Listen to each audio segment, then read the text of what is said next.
did you do? I shot. Why? He had my gun.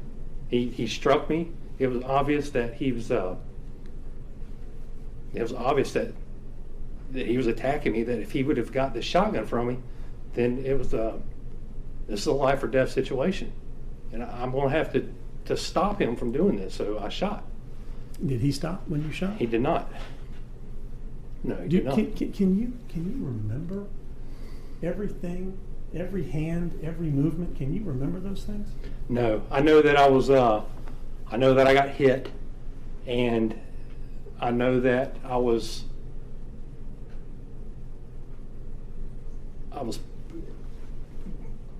weapon retention. We were talking about it earlier. Yeah. With a shotgun or a rifle, it's called the push-pull method. And when somebody's got a weapon, you go to port arms, and you push out and you pull down, is what you're taught. I was a stickler with it, with everybody that we trained. That was my biggest fear, that somebody's on a boat and they come up because the pistol's holstered. Rifle or shotgun, you got it in your hand. It'd be easier for somebody to get it from you. So I always exclusively train people to do this push-pull. So it's natural for me. It's, it's trained into, it's muscle memory. And when this happened, I was in Port Arms, I got struck, and I remember when I came down, I got hit in the top of the head, and he had the weapon in his hand, so I pushed and pulled, still getting hit. And did you get it free from his grip? I don't believe I did. I don't know. I don't know exactly when or where, or if he continued grabbing, but we were together, we were locked up. He was on that shotgun. You've seen the video we've talked about where you see you're being pushed across. Do you remember that? Do you remember where your bodies were moving? I know that he was, I didn't know where I was at, but I knew that he was on me. I knew that I was losing this.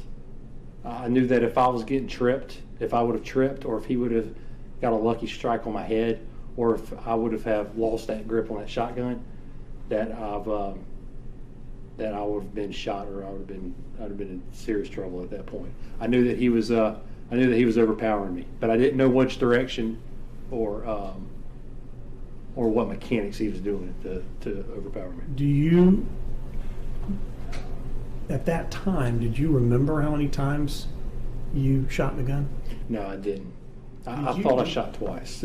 But you shot it. You shot it. Yes. Do you remember how many times you did? I thought it was twice until later on, speaking with the investigator, that I realized that it was 3 shots. But I shot the first shot. I knew I shot, and then the second shot, I shot again because I was still fighting. He was all over me. He was still all over that shotgun, and he was not relenting. So I shot again to stop him. That third shot, which I thought was second, that final shot, he disengaged, and at that point, he let go. He turned and continued to run down Satilla. And at that point, I was in shock. I turned around. I don't know where I was going. My dad came out, and he was yelling that he's got his hand under him. I turned around.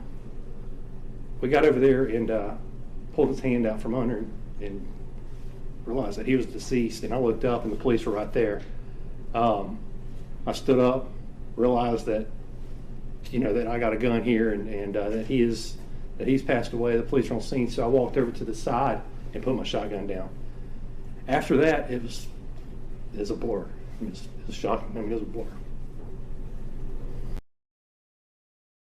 Thanks for watching our YouTube channel. Follow today's top stories and breaking news by downloading the NBC News app.